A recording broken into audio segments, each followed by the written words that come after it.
Бүгүнкү бийликке мен оппонентмин. Бүгүнкү бийликтин мен каршылаштарымын. Алар кандай болсо дагы мени тебелеп тепсеп, аброюмду түшүрүп, саясий жагынан аброюмду түшүрүүгө аракет кылышат. Колдорундагы күчү менен, колдорундагы прокурорлору менен, колдорундагы түрмөлөрү менен, колдорундагы мына бул решеткалары менен ушу мени сындыргысы келишет. Бирок мен бул решеткалар менен сынбайм. Бул решеткаларга өздөрүнүн отуруп калышын эстен чыгарышпасын. Кумтөр ызы чуусу менен бийликтин түркүн кароолоруна илинип 5-чакырылышынын эр жүрөк депутаттары камалып калат. Бийлик утуш алдык деп кубанганы менен жалпы кыргыз эли адатынча утулуп, тоннолаган алтындарынан куру жалап калып келет. Ошентип Кумтөр кыргыздын чыгаан саясатчыларын жыгып берет. Эгерде соодалашууга барып мен ошол сунуштаган сумманы алып алсам, анда мен дагы тиги Анталиядан вилла сатып алып өткөндө баа гезитте жүрөт го тиги Алмазбек Шаршеновдун вилласы. Кошуна болуп бармакмын ошто. Мен саясий жагынан саясий поступок жасадым. Жана мындай саясий поступокту мындан да жасоого мен даярмын. Себеби мен мындай жасаган нерсемдин бардыгын мамлекетибиздин кызыкчылыгын, элибиздин кызыкчылыгын, журтубуздун кызыкчылыгын коргоонун негизинде жасадым. Жана мындан ары дагы мен жасашым керек. Себеби мен эл тарабынан шайланган депутатмын. Кумтөр чыры Садыр Жапаров менен эле Камчыбек Таршиевдин саясаттагы жолун бөгөттөгөн эмес. Буга чейин бир канча белдүү чыган уул кыздар алтын кендин курмандыгына айланганы эл арасында узак кеп болуп келет. Мисалга аз акча үчүн тооташтарды каздыруу керек деген принципте турган эгемен жылдардагы алгачкы премьер-министр Насирдин Исановдун көзү дал ушул алтын казып алуунун айынан тазаланган деген да версиялар бар. Ушул сыяктуу окуялар себеп болгондон соң Кумтөрдү элге кайтарууга баш оту менен киришкенден коркуп, четте карап турган саясатчылар көбөйгөн. Жапаров менен Ташиевдер камалгандан кийин артынан сая төшкөн адамдар жок эле болуп калган. Ушул күнгө чейин Жапаровдун камалуусуна да ошол кен байлыктардын казылуусуна эркиндик түзүп берүү болду деген божомолду бийликтин айтпаганы менен эл ачык эле талкуулап келишет.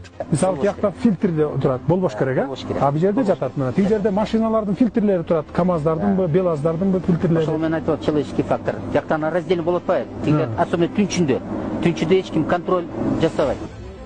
Северный Американыкын, Канаданын методу менен ошо вечный мерзлота деп туруп эле түбүнө пленка салбай туруп бияка отходду кетирип атпайсыңарбы? Кимиңер гарантия бере аласыңар ошол музду жарып чыгып, ары карай сианиттер ошол кетпесин, например, кетпейт деп. Бере аласыздарбы гарантия? Урматтуу төрага, комиссиянын төрагасы. Бул 95-жылы башталган окатта. Муну мен дагы ушундай суроо беришим. Ким гарантия бере алат? Ушул тапта Садыр Жапаров менен Камчыбек Таршиевдин 8 жыл мурда айтканы дал келүүдө. Тоо таштар талкаланып, алтын казуу үчүн бир канча баа жеткис жаратылыштан айрылып келебиз. 2017 жылы 6-чакырылыштагы парламент суу кодексине киргизген өзгөртүүлөргө ылайык Кумтөр Голд компаниясына Лысый менен Давудов мөңгүлөрүн казууга уруксат берген мыйзамды жактырып беришкен. Бул менен бир канча мөңгүлөр талкаланганын экологдор айтып чыгышканына карабай, бийликтин күчү менен депутаттар жактырып беришкен. Эгер ушул учурларда да Жапаров менен Ташиев парламентте болгондо катуу каршылыгын билдирип, мыйзамдын кабыл алынбай калуусуна тоскоолдуктарын жаратып бермек. Анткени бул мөңгүлөрдүн талкалануусу 2012 жылы ызы чууда таамай айтышкан. Өз көзүбүз менен көрүп атабыз. Давыдов Лысый жок дедиңер. Мында турбайбы? Бул эмне Давыдов эмеспи? Жететиги Лысый эмеспи? Уят кыргыз элинин душманы болбогула. Мына могу жерде өзүңүздөр көрүп турган сүрөттөгү көрүп турган жылып келаткан тоо бул Давыдов мөңгүсү. Фабрикадан чыккан уулуу топурактардын бардыгын ошо Давыдов мөңгүсүнүн үстүнө төгө берип, Давыдов мөңгүсү ушу атыбалдар менен кошо пустая порода деп коет. Бул ошо фабрикадан чыккандан кийинки топурак. Мунун составында цианид дагы бар, мышьягы бар, жана башка бардык 10 чакты уулуу элементтер бар, химиялык элементтер. Бүгүн бул көрүнүш жок. Бүгүн муну полностью басып калды. Административдик корпусу менен гаражы. Мындан ары жагында мынакей могу жерде жилой корпусу турат. Буга бир 500 метрдей калды, 300-500 метрдей. Муну дагы бир айдын ары жак бер жагында басат. Садыр Жапаровдун 6 жыл мурда айтканын укпай эки кишибизден айрылдык. Тез арада көзөмөлгө алып дамба менен тосуп коелу десе бийлик тоготпой койгон. 2019 жылы катастрофа болуп, эки кишибиз көчкүн астында калды. Көчкү чоң болгондуктан сөөктөрү табылбай ташка жаназа окудук.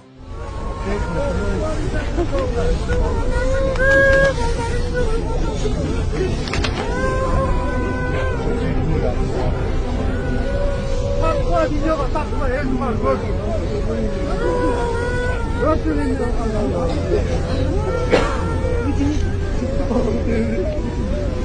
Şahit bak.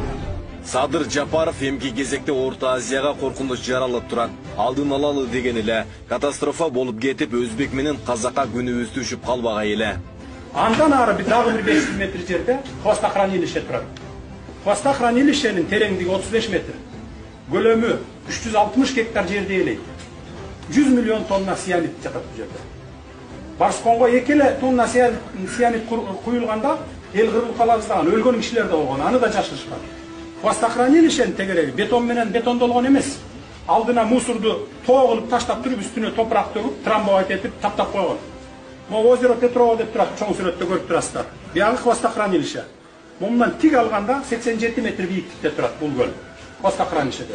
Бул дагы бетондолгон дамба жок бул жерде. Мына могу муз 15 жыл мурун ушул жерде болгон. Жардыруудан чыккан, чачылган топурактардын бардыгы ушунун үстүнө түшүп, күндү тартып алып, кез эригендин кесепетинен быйыл болбосо эмдиги жылы ушул жер жарылып кетүү коркунучунда турат. Бул жер жарылды дегенче хвостохранилищени шыпырып отуруп нарын суусуна апарып куят. Нарын суусу нарынга жеткенде бир 30-35 метр бийиктикте көтөрүлүп агат, сел.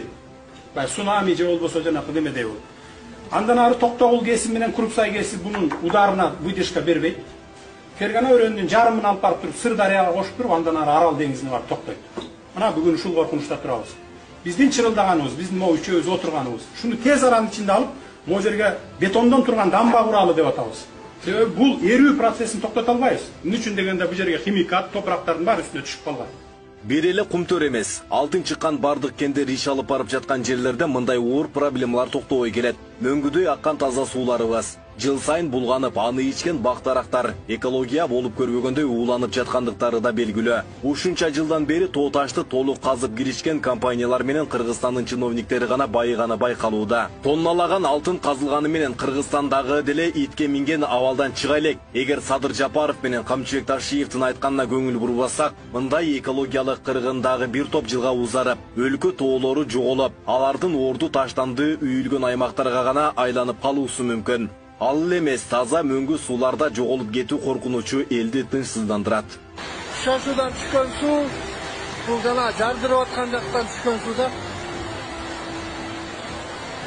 Жардырып аткан жактан түшкөн сууну карагыла, бияқта сууну карагыла. Жардырганда чаң үсүп, тедакта топурактардын баардыгы сууга түшкөнү эмне болгонун билбейм. Экологторубуз каякты карайт.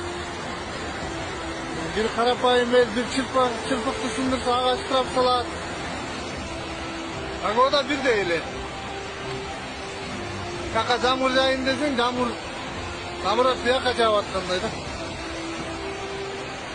Депутаттык мандаттан коркпой, 10 жыл мурда кумтөрдүн маселесин элге кайтаруу аракетин Садыр Жапаров менен Камчыбек Ташиев көтөрүп турушкан. Дал ошол окуяны жаап жашырыш үчүн бийлик ушул күнгө чейин бул адамдарды тиешелүү кызматтарга жолотулары келбейт. Себеп дегенде мындай мекенчил уулдар уурулуктун бетин дагы да ачып коюудан коркушат. Көпчүлүк болсо эчак эле баарын ачыктап, бийликтен караганда эл тарап болгон уулдарын дагы да жакшы байкай элек. Булар эчак эле айтып, анын азабынан кутула албай жатышканда, азыр айрым саясий күчтөр ошол эле окуяны кайталап коюп баатыр болуп чыга келишүүдө. Шайлоо үчүн эмес, депутат болуп жаңы шайланган күндөн тарта Жапаров менен Ташиевди бул ойлорунан такыр кайтышкан эмес. Арадан жылдар өтсө да, азыр мекендин жаратылыш ресурстары элге иштеш керек деген принциптерден кайта элек. Анткени элдин байлыгынын арты менен чет өлкөлүк компаниялар болуп көрбөгөндөй киреше тапса, Кыргыздын чыт курсак чоңдору да жыл сайын байыгандан байып эле бара жатат. Итке минген мамлекет менен элдин абалы болсо, тоннолаган алтындар казылса да такыр эле жакшырбай койду.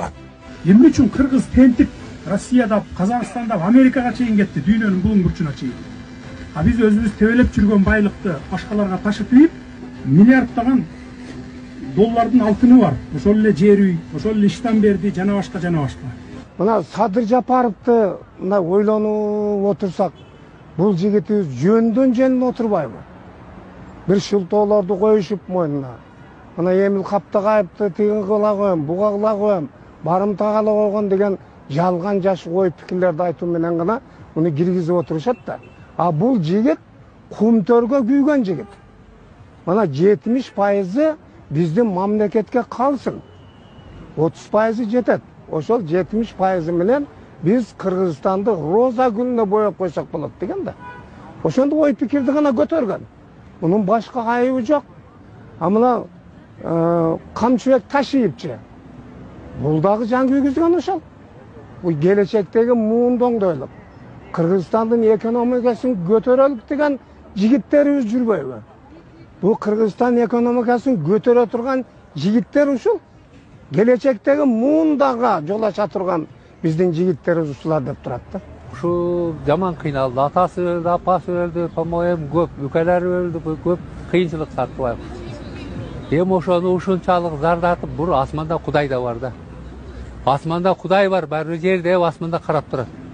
Баары эртели кеч бул балага жакшылык болуш керек. Мен ушу жакшылык каалайм.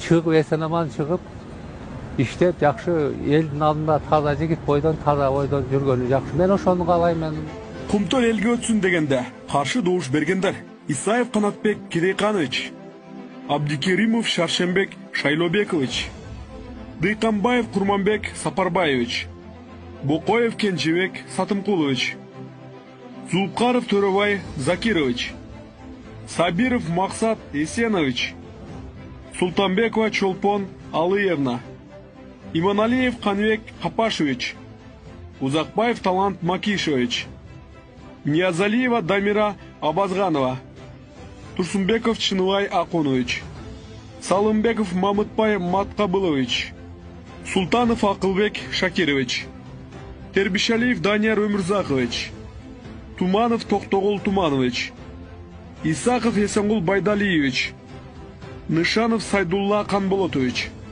Иманкожоева Эркүнгүл Бекбачаевна, Жамгырчиева Гүлнара Оморовна, Мадеминов Мурадыл Ганиевич, Алымбеков Замирбек Маданбекович, Жоошпаев Заирбек Сулайманович, Исаев Жусувалы Калматович, Кыдралиева Рыгал Карымшаковна, Кадыров Бахтияр Сабыржанович, Арипов Назаралы Турдалиевич, Бегматов Абдыжапар Гапырович, Одунов Эльмурат Абдуллаевич, Осмонов Малик Калылович, Режевалиев Абдумиталип Маматасанович, Бекпаев Замир Исакович, Бекешев Дастан Далабаевич, Досалиев Акуналы Атмырзаевич, Маматов Абдумухтар Маматович, Жиенбеков Раушан Бабырович, Кочкарова Эрстина, Маматов Бахтугул Арыстанович, Гусаров Игорь Константинович, Осурбеков Курманбек Касымбекович, Орозбаев Мамат Орозбаевич, Сакебаев Эркин Абдышевич, Галина Скрипкина, Домашенко Олег Леонидович.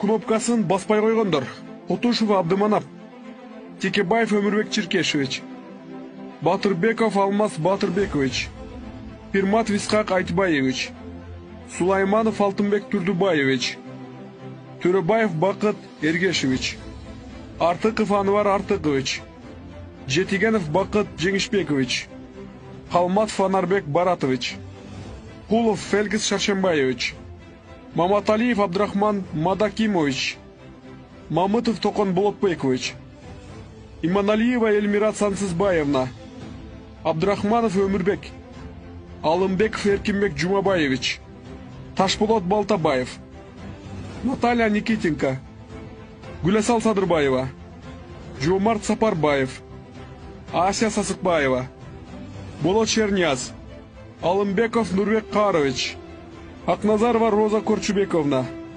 Кыргыздын бийлик менен байлыкка алданбай, элдин гана позициясын талашып келген саясатчылары өтө чанда кездешет. Мекенчил уул кыздар дайым эле жарыла бербейт. Балким азыркынын Насердин Исанова, Садыр Жапаров болсо, кадимки баатыр мүнөз Бекмамат Осмонову Камчыбек Ташиев болуп жүрбөсүн. Эл өз баатырлардын учурунда бартай билүүсү керек болуп турат. Антпесе амал менен акчага жулунгандардын заманы куралып кала берет. Кудайдын буйругу бир күнгө жазып турат. Ошол күнү чыгабыз. Başımız aman esen çıksa şu yerde oturganda. İşte ayağına çıkarabız, bul boydan kaldırmayız. Bul, jön kalbaş gerek. Bu Kırgız elinde jalpı jurtçuluk bilip koyuş gerek şunu.